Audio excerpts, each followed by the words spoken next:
Je hausse les épaules. Je déteste entendre ce genre de raisonnement. Aurore a beau être ma meilleure amie, je ne peux tolérer un tel discours. Pourquoi accepter les rafles sans maudire? La réponse s'impose à moi, par peur de l'exclusion. Je me prends à haïr cet ancien monde qui a tout détruit et qui nous a menés là. Si seulement les choses s'étaient passées autrement. Les rafles ont vu le jour après la 4e guerre mondiale, qui a eu lieu en l'an 2048 de l'ancienne ère. À l'époque, l'économie mondiale était au bord du précipice.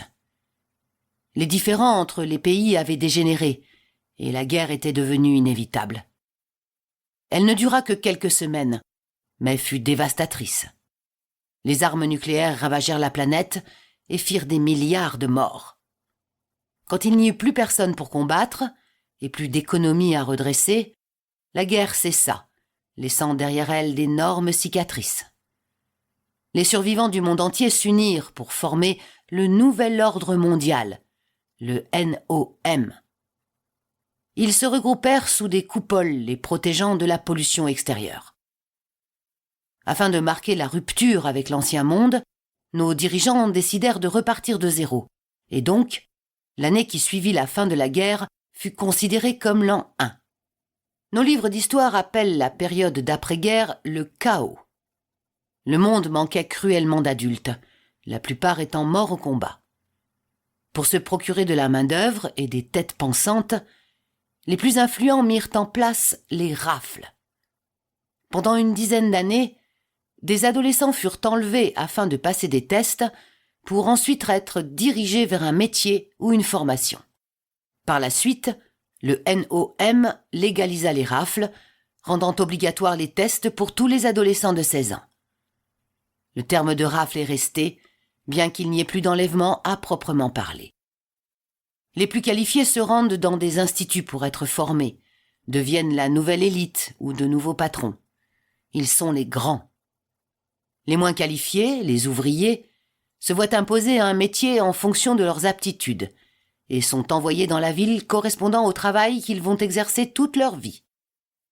La 3e catégorie, les oubliés, est plus récente, à peine une 20aine d'années. Nous ne savons rien d'eux. Ils disparaissent à la fin des tests et leurs familles n'ont plus jamais de leurs nouvelles. Selon certains bruits, ils seraient également placés dans des instituts sous haute protection et n'en sortiraient jamais. Ma mère nous interpelle, me tirant de mes pensées. « On rentre, les enfants. Faites le tour par les champs, puis la forêt. On se rejoint à la maison. » Je lève la tête vers le ciel. Le soleil est déjà haut. Il ne doit pas être loin de midi. Simon et Aurore descendent en premier. Puis Simon tend les bras pour m'aider. Je grogne en acceptant son concours. Si seulement la nature se décidait à me faire grandir un peu. Il me pose au sol, face à ma mère qui me lance un petit sourire forcé. Ses traits sont tirés. Tout dans sa façon de se tenir, de nous regarder, crie sa tristesse face aux événements de demain. Un peu en retrait derrière elle, je vois que mon père n'est pas mieux.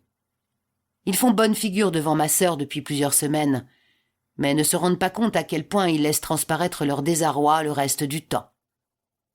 Je lui rends son sourire, essayant d'enfouir mes sentiments au plus profond de mon cœur. Entre mes parents qui sont tristes de laisser partir Anaïs et elle qui a peur du résultat des tests, cela fait bientôt 2 mois que je passe mon temps à rassurer les uns et les autres, tout en cachant mes propres peurs et angoisses. « À tout à l'heure, maman. On se dépêche. Promis. » Elle acquiesce avant de tourner le dos et de partir en compagnie de mon père vers l'entrée de la plantation pour recevoir son bon de travail. Ce bon, distribué à chaque jour travaillé, sert à se nourrir, se vêtir et à acquérir tout ce dont une famille d'ouvriers peut avoir besoin, c'est-à-dire pas grand-chose.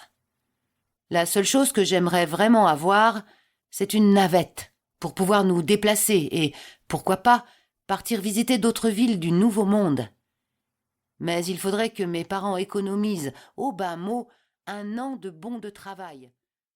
Pour continuer à écouter ce livre audio gratuitement, cliquez sur le lien dans la description et vous pourrez l'écouter en entier sans frais grâce à l'essai de 30 jours d'Audible.